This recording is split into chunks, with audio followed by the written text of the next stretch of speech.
that we can give some nice value around AI, around digital transformation, around an event we're going to be running in a couple of weeks here, along with some other courses that we're developing on this topic. It's a pleasure to introduce co-host here, Nathalie from San Antonio, Texas. And I've had a long background working with Nathalie and been very fortunate to know her and appreciate our resonance on people development, CI, how that ties in with obviously the lean thinking and organizational structure. But then we've both been very excited with this advent, as I know we all have, of artificial intelligence and all of the tools that now become even more readily available to us with that. And so, of course, we know that there's some surface level application that we can touch on that vein, but we want to perhaps today give you a bit more around specific lean application and things for you to consider in your own use cases. And then likewise, I do want to also build a bridge to the workshop we're going to be running here in a couple of weeks, and that will be with Christopher Thompson, who's coming over from Brazil to help facilitate part of our Lean Summit at the end of October. So Nathalie worked with many organizations over the course of her career and journey. She's a Lean Six Sigma black belt, so has that expertise. Likewise, in Texas, worked with a couple of large multinationals. She's now IBM certified in generative AI, along with other AI certifications. So she is up and coming on her journey to be able to be a practitioner and expert in this field. And I'll let Nathalie say a bit more about herself. She's going to be guiding you through a good portion of content. And then I'm going to be chiming in with some elements around harnessing digital disruption, one of the books that we like as a grounding framework related to this topic. So Nathalie, if you want to give a quick intro, and then I'll jump in on some more slides here. Sure. Thanks, Ben, and hello, everybody. It's great to be here and be able to discuss the topic of continuous improvement and AI and digital transformation. My background is, as probably the majority of people on the call, in continuous improvement, both lean methodologies and Six Sigma. So we're trained, to look at waste and variation and problem solving. I've worked in many different types of industries, high tech, low tech, healthcare, but a lot of experience in manufacturing for the most part. And like Ben said, I recently been upskilling with the whole generative AI and learning a lot. So I got my certification through IBM and really, really enjoying what I've learned, what I'm applying, and hopefully we can share some of our learnings with you today. Very good. Thank you, Nathalie. Yes, sorry to cut in there, but do want to also show, again, just some introductory material around the workshop we're going to be running in Cape Town in a couple of weeks.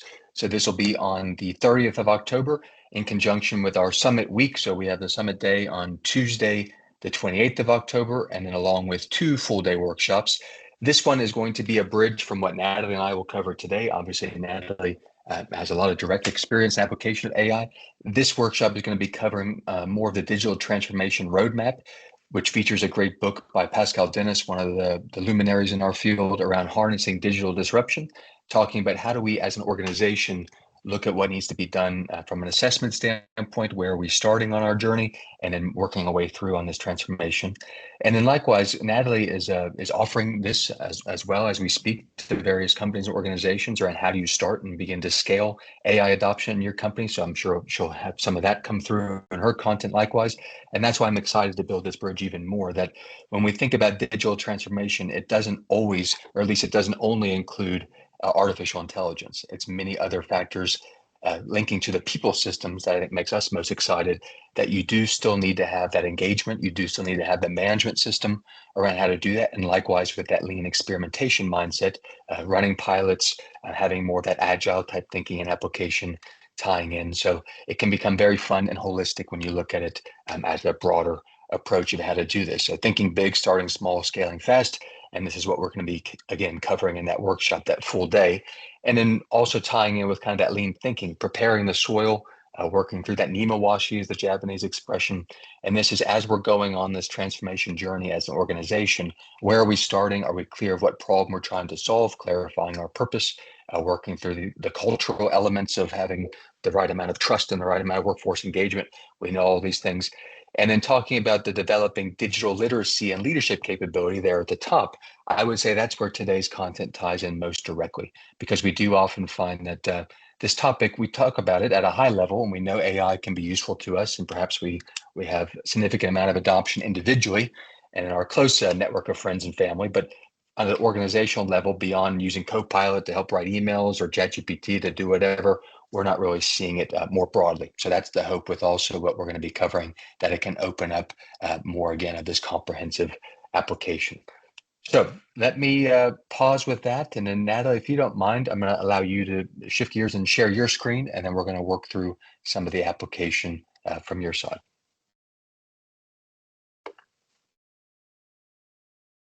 Okay, can you see my screen? We can. Okay. So since I'm sharing my screen, I won't be able to see anybody's messages or comments. So Ben, if you can help me with that, that'd be great. Of Um, course. if you can put in the chat what type of industry you're in. We didn't set up a survey, but it'd be really good to know what your background is, just for future case studies and examples that we want to put together in our training sessions and webinars. So again, I'm really glad to be here and glad to share, some of my learnings. It's been quite eye-opening.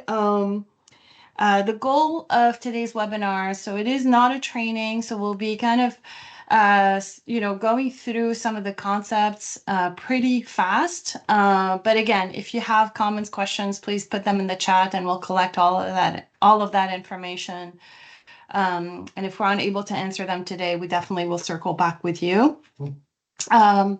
So the intent is, most of us have already been dabbling with AI. I know when I started my journey, I was telling Ben the other day, it's been, it was a little bit of a barrier for me that I had to cross over.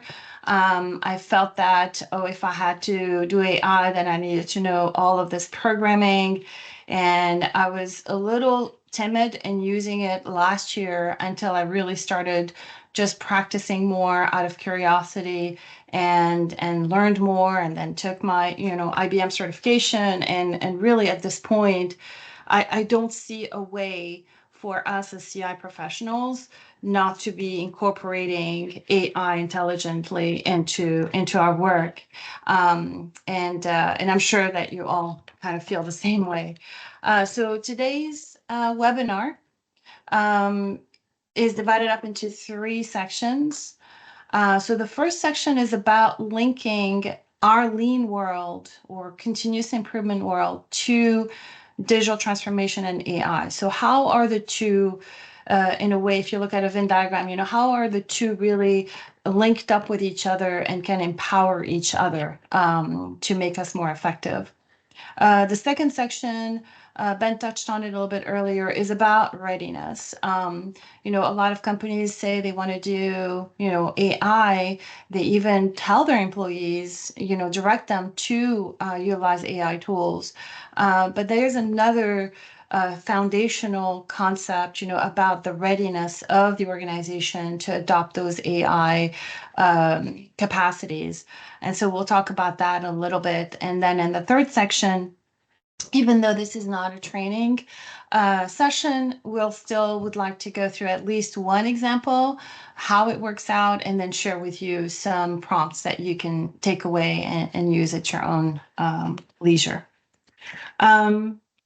So we'll get into the first section, which is about connecting lean to AI and digital transformation.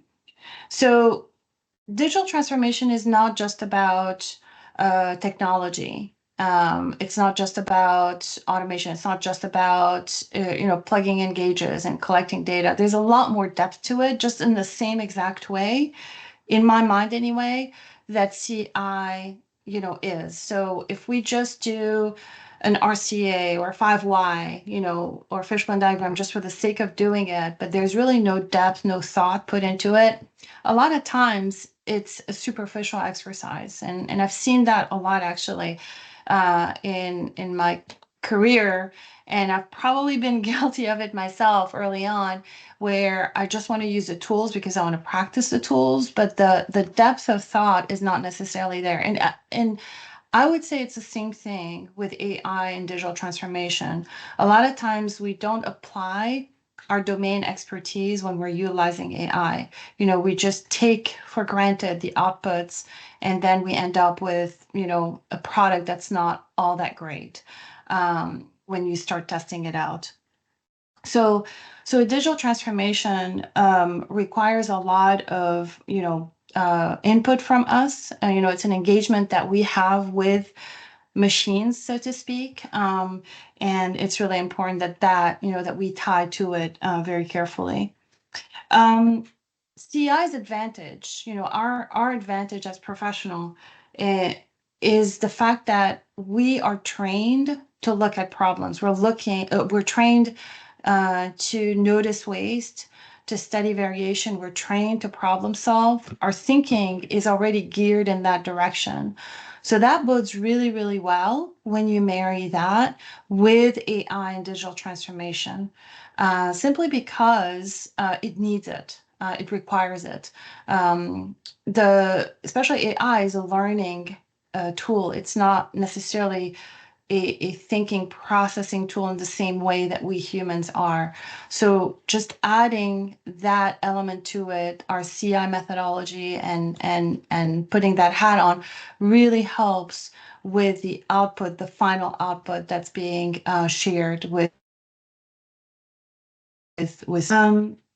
So I know that when I first started with AI, I did see it as a little bit of a competition, and I still hear that a lot.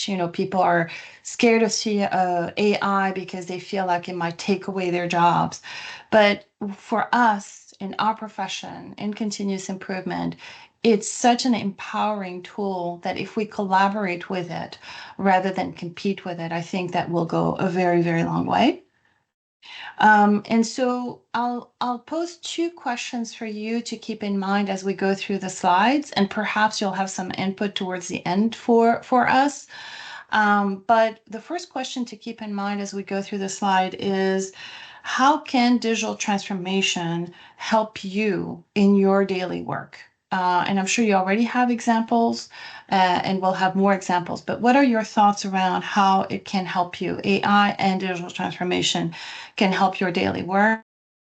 The question is, how can it help your own organization to improve? So what kind of an impact do you think it can have?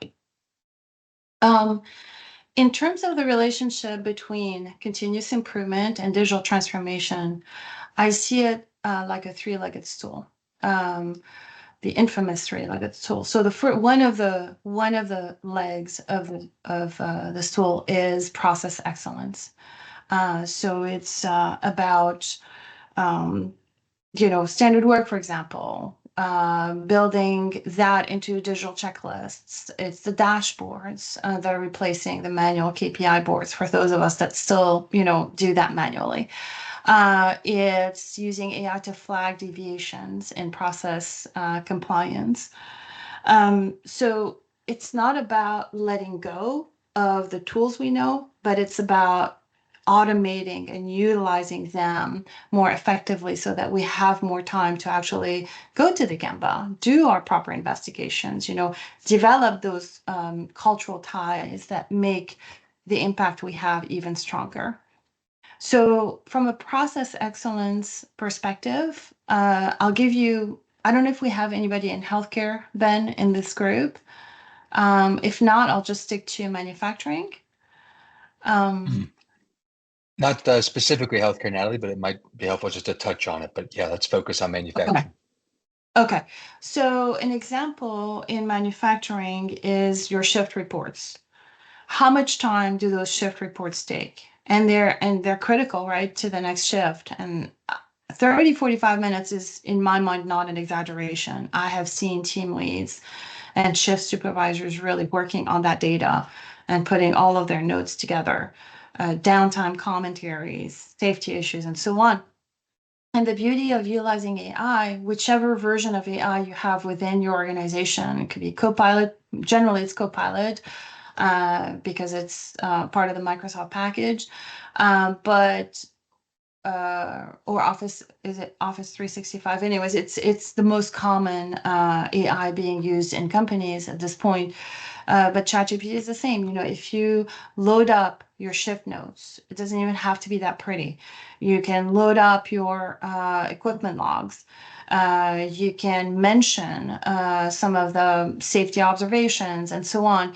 Well, actually, and you create the standard report that you want it to look like. And Ben, you and I have done that with job breakdowns and VSMs and so on. So if you create the standard that you want and you upload it with the information, now you have a report that you can pass on to the next shift in a much more timely manner than you would otherwise. In hospitals, and that would be in other industries as well, service industries. You have in this case, patient satisfaction or customer satisfaction. So in hospitals, for example, you would get all of the patient feedback from surveys, but also from the nurse rounding forms. And so rather than have a person go through every single input and collect it and group it into a theme and create a report and to discuss, at the monthly, weekly or monthly meeting, you can now have AI collect all of that information. And even if it's open text comments, it will read a lot of it. Now, it has to be supervised a little bit, and the information has to be reviewed, of course, but it's such a big step, in terms of efficiency and time saved. And then it will cluster it for you. It'll even make suggestions for improvements. So it's really, really useful for us to use AI in our work. Another leg of this tool is data and technology. So I we cannot really work without having, our data collected, without looking at our trends, outliers. It's really critical for us for the nature and the value of the work that we're bringing. So some examples in terms of data and technology and how it ties to digital transformations is that you can have, for example, chatbots that are summarizing your Gamble walks. You can analyze customer complaints. It can, create your Pareto charts. And then process mining tools will automatically reveal some of the bottlenecks within your workflows. So an example in manufacturing would be, connecting all of your equipment data, the downtime per equipment, the reject rates, the changeover time, all of that. And then it will just pull all of that into a story and provide alerts real time rather than, later in the shift or later in the week. So an alert example would be something like, the reject rate on line 2 has doubled in the past 30 minutes, and it can give you a root cause depending on how you design your custom GPT or your bot in Copilot. It can provide you with some potential factors that are causing that reject rate to double up. So it may not be a valid factor, but it's a thinking partner in a sense. In healthcare, an example would be looking at patient arrivals, lab turnaround times, discharge delays, and so on. And it will alert you in a timely manner prior to being completely bottlenecked that you need to be, for example, adding staffing or move some of the lab work at a different time. So that would be the second leg. And then the third leg is really it's experimentation and learning. I equated it to PDCA, but it's really experimentation and learning. So approaching AI in a way that's incremental makes the disruption, in a sense, more effective. So piloting an AI tool to generate what if cost scenarios, for example, and then using GPT tools to rewrite SOPs. I've done that a number of times already. So in manufacturing, for example, You can imagine a team that's trying to reduce scrap at the packaging line. So wrinkled or misaligned labels can have, several root causes. But rather than just wait to collect the data at the end of a run or at the end of, you know, um, the week, what you can do is just have AI, the automation, really look at the data almost real time. And as it's trending in the wrong direction, then you can look at some of the factors right off the bat, real time, and start introducing change. And then if that works, if you have a reduction in the defects, then you introduce another factor until you have a line, that's working as optimally as you would want it to. In healthcare, you can look at patient wait times. And before, like I mentioned earlier, before it gets really heavily busy, you can start moving people around so that you can manage patients in a more effective way. So those are the three legs of the stool in terms of how continuous improvement really ties to digital information. Before I move to the second section, are there any questions that you might have?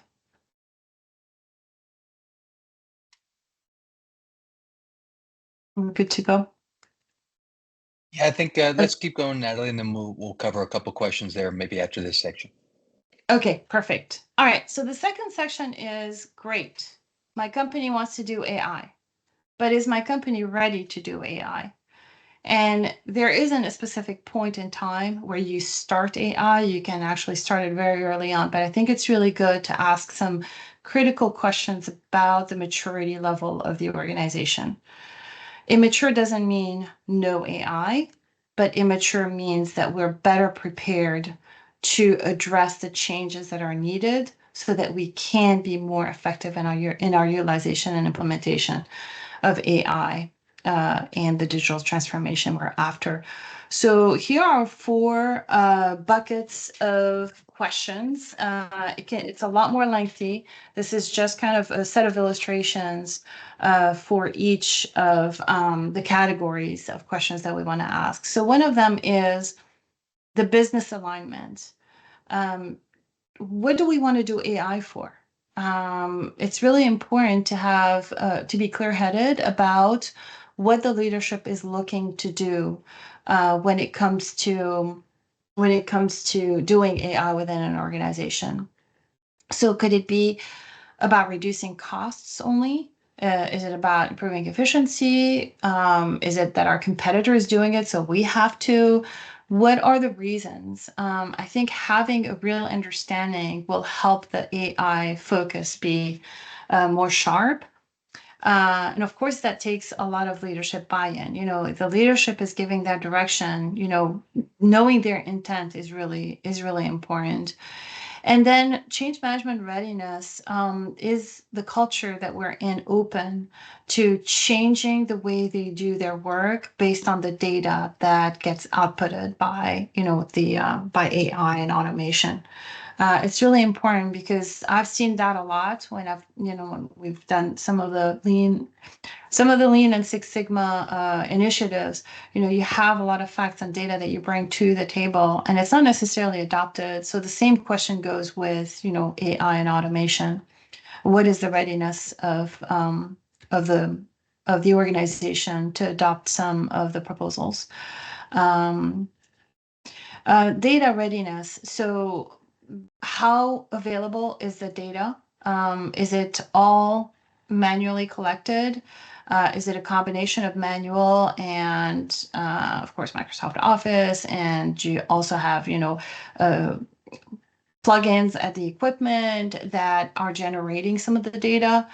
So what does it look like? Because that particular ecosystem, the data ecosystem, is going to be really important to be able to create AI models within the organization. And then also data governance. What is the privacy like, the compliance? With AI, especially with things like open AI, there's a lot of security issues. So does the company have their own internal LLM that they can use?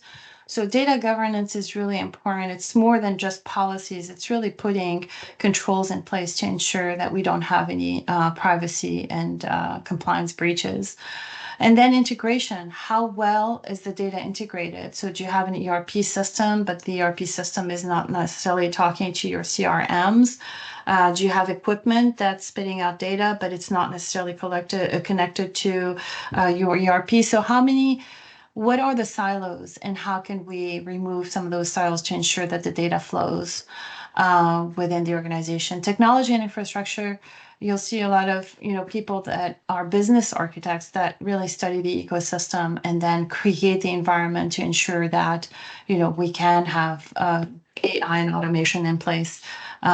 Is it cloud or is it on-premise systems that you all have?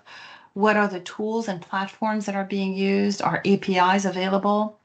And then cybersecurity is, of course, a very big deal. And what Ben mentioned earlier, people and skills, and that seems to be like the main focus a lot of times with organizations that are wanting to do AI from the ones that I have, studied a little bit. There seems to be just um, a desire to make sure that employees know how to use the AI tools and use them efficiently. And of course, that's super important. And upskilling is great.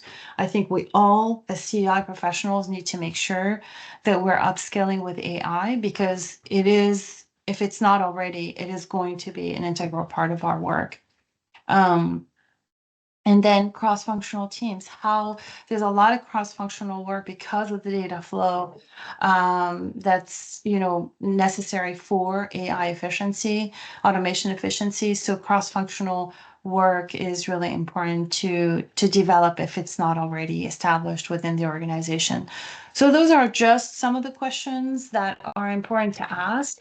And like I said earlier, it's not because we are scoring low in one category that all of a sudden, we shouldn't be doing AI. We can't start doing AI immediately, but knowing where we're at today will help us to become a little bit better at at incorporating digitization and AI within our organization in the future. So the path from where we're at today to where we want to be tomorrow is the roadmap, basically, that you'll be touching on in 2 weeks at the Lean Summit. But the roadmap itself is really how do we walk our organization from, from the strategy, from the people, from the data and the systems perspective, all the way to where we need to be. How do we improve today and optimize the core of our workflows and services so that we can build tomorrow and add new value to the organization. So I think rather than go through examples here, I'm going to move to the next slide because really, I think for continuous improvement leaders, that really speaks volume. It spoke volumes to me, and I'm thinking that maybe it would to you as well. Is that continuous improvement and continuous innovation really go hand in hand?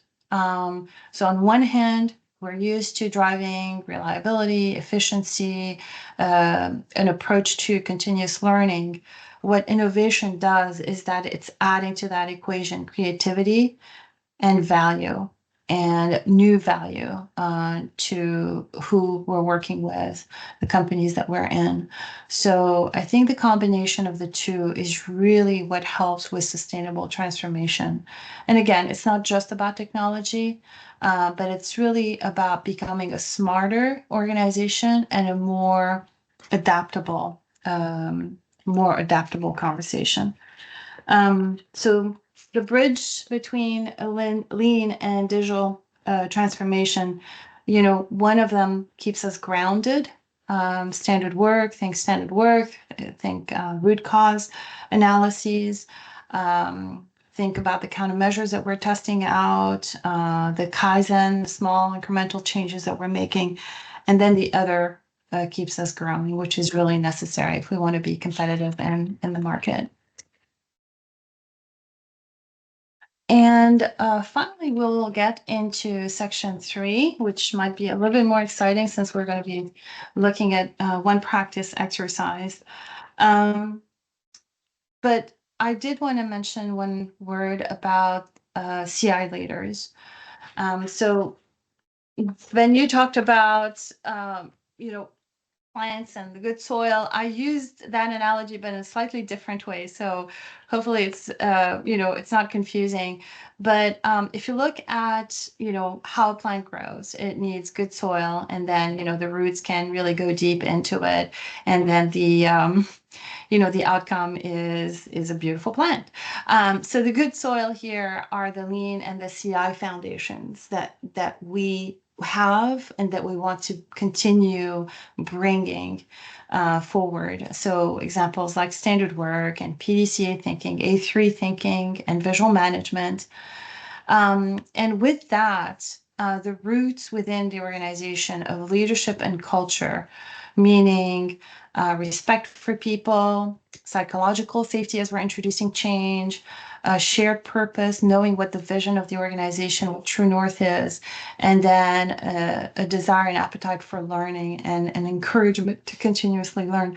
The good soil will make the roots really grow deep within the organization. And the outcome of that is your growth in digital transformation. So it's okay to use AI, and it's okay to have an output that is assessed and potentially incorporated. It's okay to look at data and allow the data to let us know how our workflow is working. And then, of course, freedom to automate and really consider new business models within the company that you're at. So you, STI leaders, are the natural transformation catalyst. It's such a good fit for us to be doing all of that. The next slide is it's just a listing of some of the CI tools and how I've been able to use AI for each of those tools. I'm sure that if you use automation, for some of the tools, you may have a different perspective on how to utilize, but just to give you a couple of examples, 5 whys and fishbone diagram. When I first started doing AI last year in the summer of 2024, I plugged in very generic questions or problem statements within AI and got, you know, answers, but they were not really very specific or that helpful until I added more information. So really using 5 why and fishbone can be super beneficial to us because if anything, it gives you it plugs in some holes, to the work that you've done, that you're uploading. It actually can tell you, okay, you missed out on, have you considered raw ingredients, for example? And so it will plug in the holes of the fishbone diagram. It will help you think differently about the problem statement and add to it. And if you don't have anything started, it will actually get you started so that you are gaining perhaps an hour of time, meeting with the teams because you already have something that you can go to them with. Value stream mapping, as we all know, is a pretty intense exercise, and so it can help. It's not going to complete the work. I haven't been successful in having a value stream map completed to my satisfaction, but neither was I. I mean, I learned that shouldn't be the expectation. It's augmenting and adding to the work that I'm doing, but it's not necessarily absent of the expertise that I need to bring it. So in terms of value stream mapping, you can automate the steps and it can do a lot of the time calculations for you. Job breakdown is the example that we're going to go through in a minute, but it's really helpful in not just putting everything together, guiding you through the process of creating it, but also you have a standard format that you can keep on using. So at this point, we'll go ahead and do a job breakdown example, if we're all ready for that. Let's jump in. Okay, so let me go to ChatGPT. I hope I wasn't going too fast. I think Okay, some good talking so points there, Natalie. Thank you. okay. And of course, we know we're a smaller group, but welcome any questions or any dialogue. We would love to hear from you if there's any specific topics we can address. Okay, so we'll show you. So Ben and I actually built a custom GPT. It's like a bot. You can do the same thing in Copilot through Copilot Studio, but I'll go ahead and share. I'll go ahead and share the custom GPT that we created very briefly. In the notes that I believe we'll be sharing the prompt. So maybe you can share the job breakdown prompt with them, Ben. Sure thing. And I'll do the same thing. I'll insert that into my job breakdown assistant. But so this is an assistant that we created, and basically it just guides you through the process of creating, a job for a specific role. So it's the beauty of doing it this way is that it's very sequential in how it's asking the questions. And I don't know why it's a little slow. Should get going with some of the questions. Um, and then you can also, through that bot, you can also create the form itself, how you want the form to look. So as an example, sorry, I might go back to my PowerPoint. Switching back and forth is not that easy, but so this is the template that I wanted for the organization. So every single time I use the bot that I was just showing you, it's going to ask me a series of questions, and then it will put all of that information together and create a form that looks exactly like this. So the administrative element is tackled. The walkthrough to create the job breakdown is simplified, meaning that at that point, what you can do is just kind of give that particular link, whether again it's in OpenAI or Copilot, give that link to a coworker, and then have that coworker just follow the instructions within the bot and answer the questions. And as they do, then at some point, the job breakdown will be complete, and then there it generates a job breakdown sheet like the one that you're seeing here. So you can do that with a bot. Um, Oops. You can do that with a bot, or you can also take the prompt that Ben shared with you and plug it directly into your favorite AI tool. And when you do, then it will, you'll also answer the questions. You may not have the benefit of having everything automated the way that I was just describing, but it will offer the possibility of creating a report. It's just not going to be consistent from report to report to report. The output in OpenAI varies with how you ask a question, the time of day, what it's all about. So in order to reduce the variation in the output you're getting from AI, it's really useful to try to create your own custom GPT. Or like I said, with Copilot, you can get a Copilot Studio subscription and then be able to do the very same thing there. So I so that was the prompt. Let me go back to the job breakdown. So that was the prompt itself that you can copy paste. And I did one for a QC technician. So that was the output that we got for it. And with that, I turn it back to you, Ben. Thank you, Natalie. Yeah, we just put the prompt for the job breakdown there in the chat. And then Natalie, there were a couple more slides. Sorry to make you jump back on, but we can also Yeah. share these as a follow-up. Some of the prompts around creating a SciPoc and the one for the value stream mapping. So we just like to show you those as a preview. And of course, we'll include those in the email that goes out following today's webinar. So Natalie, if you don't mind, share those briefly, and then I'll just have those up on the screen for those that aren't joining but want to watch the recording. Okay. So you want me to show the job breakdown prompt? Is that it? If you don't mind, those other slides that you had around a SciPoc and then also the value Sure. stream map. Yeah. So you can see, It's and I just think Natalie and I have had some discussion around good prompt versus bad prompt. So hopefully you're also getting an idea of the format, and Natalie has done quite a nice job on structuring these to get a very specific output. And then also something that I learned, I guess, recently within the last several months is around the ability for it to create these templates. And then as you see, a Word document, a PDF, PowerPoint, etc. So you need to play with it a bit to get it fine-tuned, but hopefully with what we can start you with, you're well on your way to having those ready. So Natalie, I don't know if you have those other slides. I can also share them on my side, but no, those no, the I other. do. No, I have Okay, them. great. If you don't mind going to those, that'd be great. So this would be building a SciPoc. I guess we'll leave it up for a second or two.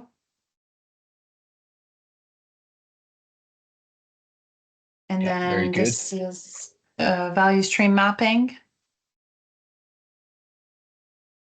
And you'll see that each of the prompts, and I've learned that the hard way, each of the prompts will have a specific ask of AI. In my case, I use ChatGPT. You can even provide it templates of what you want the output to look like. If it's a report, for example, you want to assign it a role so that it puts that particular hat on. So as specific as you can be is much better because then you'll have an output that's more readily usable. So this is your impact feasibility matrix. And I believe that was the last one. Oh, and then the role matrix.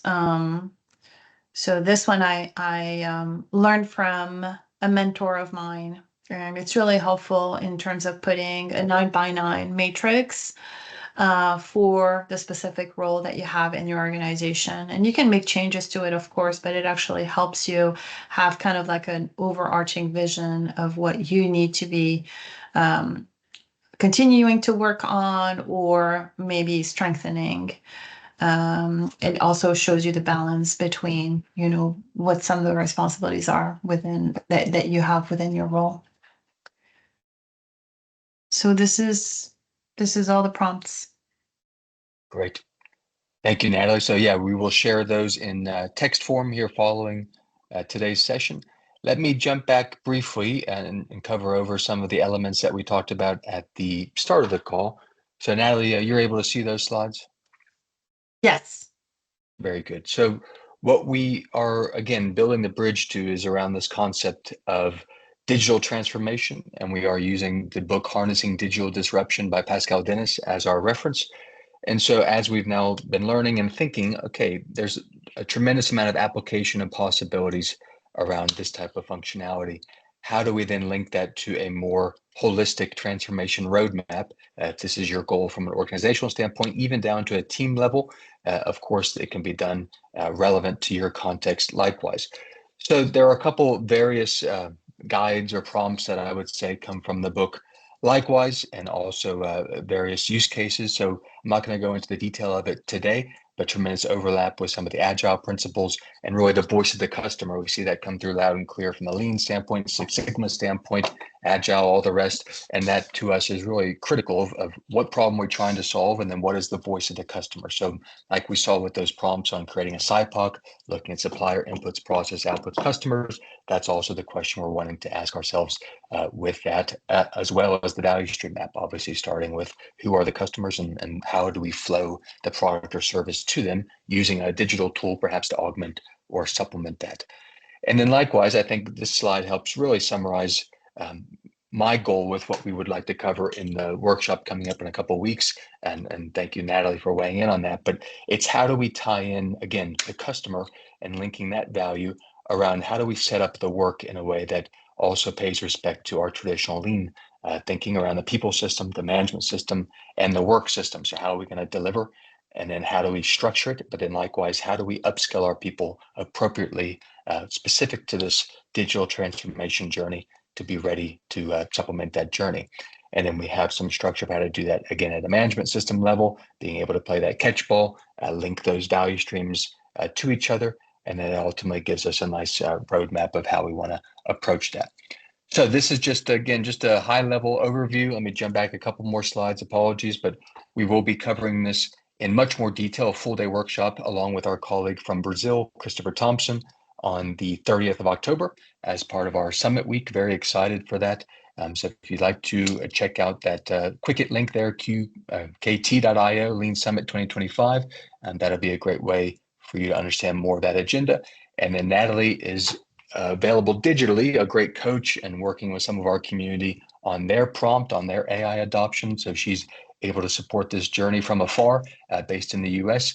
But we're very excited to be expanding our offering in this vein. And not just because we know it's on everybody's minds, we do appreciate that, but because it's highly relevant. And we know that many organizations are struggling with this and even struggling to think, how do we want to get started with this? So that's where Nathalie and I are viewing it and how we're beginning to engage with different organizations to say, let's have an assessment that helps you understand where you are. Let's understand what current capability you have, whether it's Copilot, ChatGPT, what policies do you have around that? And then how do we want to go on a journey to upskill your team members appropriately, respect your various intellectual property policies and procedures, but then also be able to see really what it could hold. So we're excited to have today just be the start point of that. If you'd like to learn more, you can feel free to reach out to myself, and also you'll have Nathalie's email coming after the webinar today. But let's see if there's any questions, but thank you very much for joining us.